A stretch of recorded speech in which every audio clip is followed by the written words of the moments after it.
పేరుతో రాష్ట్రాల అభ్యంతరం తెలియచేస్తున్నా, దేశంలోని పేదవాళ్ళు అభ్యంతరాన్ని తెలియచేస్తున్నా, ఒంటెద్దు పోకడతో కేంద్ర ప్రభుత్వం ఈ జీరాంజీ కార్యక్రమాన్ని నిన్న 1వ తారీఖు నుంచి దేశవ్యాప్తంగా ప్రవేశపెట్టింది. జనవరిలో అసెంబ్లీ సమావేశాల్లో ఏదైతే ఈ ఉపాధి హామీ కార్యక్రమాన్ని పేరు మార్చి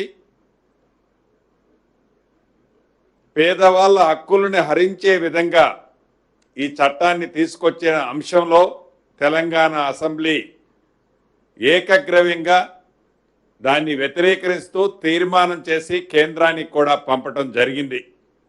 అయినా ఒంటెద్దు పోకడతో కేంద్ర ప్రభుత్వం ససేమరా అంటే ససేమరా అనే విధంగా ఒక్క లైను ఒక పులి స్టాపు కామా కూడా వారు అనుకున్నది మార్చకుండా యాజ్ ఇట్ ఈజ్గా నిన్న జూలై 1వ తారీఖు నుంచి దేశవ్యాప్తంగా దీన్ని ఇంప్లిమెంటేషన్ చేయటం జరిగింది. దీని మీద రాష్ట్ర ప్రభుత్వం గౌరవ సహచర మంత్రివర్యులు ఉత్తమ్ కుమార్ రెడ్డి గారితో ఒక కేబినెట్ సబ్ కమిటీని కూడా ఏర్పాటు చేసి దేశంలోని మిగతా రాష్ట్ర ప్రభుత్వాలు దీని మీద ఏ రకమైన ఆలోచనలో నిర్ణయాలు తీసుకుంటున్నారో అదే రకంగా ఈ కొత్త చట్టంలో ఏమేమి మార్పులు చేశారో ఈ మార్పులు చేయటం వలన రాష్ట్ర ప్రభుత్వానికి కానీ కార్మికులకి కర్షకులకి నిరుపేదలకి ఎంత నష్టము జరుగుద్దో దాన్ని ఎలా ఫుల్ఫిల్ చేయగలుగుతామో ఈ సబ్ కమిటీని ఒక రిపోర్టు ఇవ్వమని గౌరవ ముఖ్యమంత్రి గారి సూచనలతో సబ్ కమిటీని వేశారు. ఆ రిపోర్టుని ఈరోజు కేబినెట్లో చాలా క్షుణ్ణంగా అంటే ఇంత డిబేట్ ఎప్పుడూ జరగలేదు. ఎందుకంటే ఇది కార్మికులకు సంబంధించింది, పేదవాళ్ళకి పేద కుటుంబానికి సంబంధించింది. చాలాసేపు దీని మీద డిస్కషన్ చేసి అనివార్యంగా దేశంలోని కొన్ని రాష్ట్రాలు ఏవైతే ఒప్పుకున్నాయో అదే రకంగా తెలంగాణ రాష్ట్రం కూడా గత్యంతరం లేని పరిస్థితిలో ఒప్పుకుంటూ న్యాయపరంగా దీని మీద అప్రోచ్ అవ్వాలని ఈరోజు కేబినెట్ తీర్మానించడం జరిగింది. అదేవిధంగా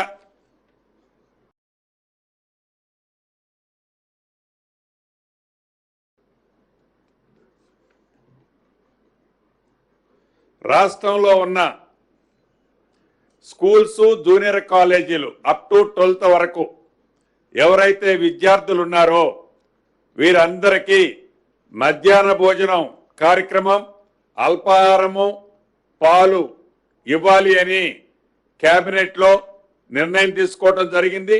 ఈ విద్యార్థులతో పాటు సుమారు 1,50,000 మంది టీచర్స్ కానీ టీచర్స్తో పాటు లెక్చరర్స్ సిబ్బంది వారికి కూడా ఉచిత టిఫిన్, పాలు, అదే రకంగా భోజనాన్ని కూడా ఏర్పాటు చేయాలని రాష్ట్ర కేబినెట్ ఈరోజు నిర్ణయం తీసుకోవడం జరిగింది.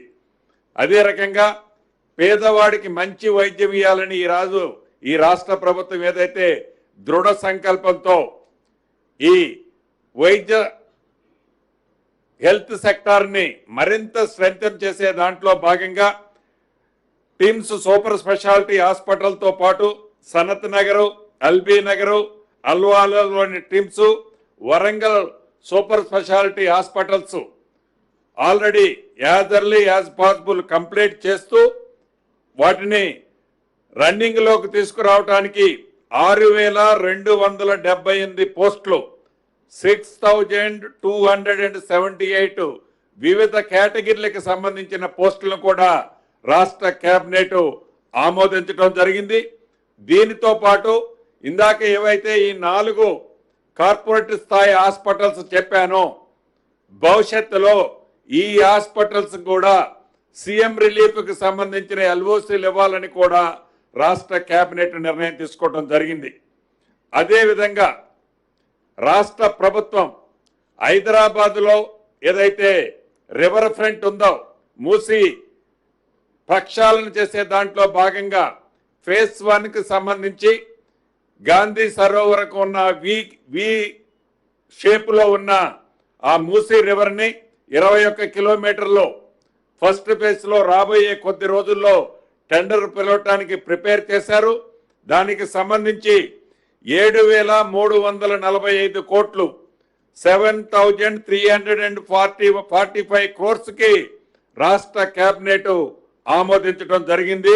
ఫస్ట్ ఫేజ్కు సంబంధించిన ఈ 21 కిలోమీటర్లకు సంబంధించి దీనివల్ల రాబోయే రోజుల్లో ఏ ఉద్దేశంతోనైతే ఈ మూసీ పరివాహక ప్రాంతంలో ఉండే ప్రజలు కొన్ని దశాబ్దాలుగా ఇటు మురుగుతో అటు వరదలు వచ్చినప్పుడు అభద్రతతో ఉన్నారో శాశ్వతంగా వారికి మంచి జరగటమే కాకుండా అదే రకంగా లింక్ రోడ్డు లాగా ఈ మూసీకి బోత్ సైడ్స్ ఉన్న బ్యాంకుల్ని డెవలప్ చేసి ఇంప్రూవ్ చేసి దీన్ని రహదారుల వల్ల అంతర్గతంగా ఈ కోర్ సిటీలో ఉన్న ప్రజలకి ట్రాన్స్పోర్ట్ ప్రయాణానికి మరిన్ని వసతులు సౌకర్యాలు కూడా కలుగుద్దనేది కూడా మీ ద్వారా రాష్ట్ర ముఖ్యంగా జిహెచ్ఎంసీ పరిధిలో ఉండే ప్రజానికానికి తెలియజేస్తున్నాం.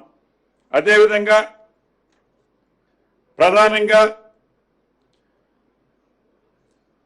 వరంగల్ జిల్లా నెక్కొండ మండలం బొల్లికుంట గ్రామంలో గోదాముల కోసం ఒక 50 ఎకరాలు అంటే గతంలో గోదాములు అంటే ఒక 5 ఎకరాలు 6 ఎకరాలతో కేటాయించి ఒక చిన్నపాటి సైజుతో నిర్మించేది. ఇక్కడ భారీ గోదాములు ఏర్పాటు చేయాలని, అదే రకంగా కట్టాల మండలం కర్కలపాడు గ్రామంలో కూడా ఒక 10 ఎకరాలు ఇలా గోదాములకు సంబంధించి ఒక 5-6 కాన్స్టిట్యున్సీస్ లో, అదే రకంగా జవహర్ నవోదయకు సంబంధించి మహబూబాబాద్ జిల్లా పెద్దాయిపల్లి గ్రామంలో 20 ఎకరాలు, సూర్యాపేట జిల్లా కోదాడులో 19 ఎకరాలు, జగిత్యాల జిల్లాలో కేంద్రీయ విద్యాలయానికి సంబంధించి 5 ఎకరాలు, అదే రకంగా కేంద్ర రాష్ట్ర ప్రభుత్వాలకు సంబంధించిన వివిధ సంస్థలకి కూడా కొన్ని భూములను కేటాయించడం జరిగిందని మీ ద్వారా రాష్ట్ర ప్రజలకు ఈరోజు కేబినెట్లో జరిగిందని మీ ద్వారా రాష్ట్ర ప్రజలకు తెలియజేయడం జరుగుతుంది. థ్యాంక్ యూ అన్న. ఎస్, సుప్రీంకోర్టుకి కూడా అప్రోచ్ అవ్వాలని ఈరోజు కేబినెట్ నిర్ణయం తీసుకోవడం జరిగింది. ఇది ఇన్కార్పొరేట్ దీంట్లో జాయిన్ అవుతూనే మనకు ఉన్న హక్కులు ఏవైతే ఉన్నాయో ఆ హక్కులని రక్షించుకునే దాంట్లో న్యాయస్థానం సుప్రీంకోర్టుకి అప్రోచ్ అవ్వాలన్నది కూడా కేబినెట్ నిర్ణయం తీసుకోవడం జరిగింది. అంటే యాజ్ ఇట్ ఈజ్ గా అన్ని స్టేట్లు కూడా ఇన్కార్పొరేట్ అయ్యాయి. వాళ్ళు మనలాగానే మిగతా స్టేట్లు కూడా న్యాయ పోరాటానికి ప్రిపేర్ అవుతున్నారు. ఈరోజు ఆ డిబేట్ రాలేదు. ఎస్, 1-2 ప్లేసెస్ లో ఇవ్వటం, అందుకే నేను చెప్పాను కేంద్ర రాష్ట్ర ప్రభుత్వాలకు సంబంధించిన కొన్ని కేటాయించడం జరిగింది.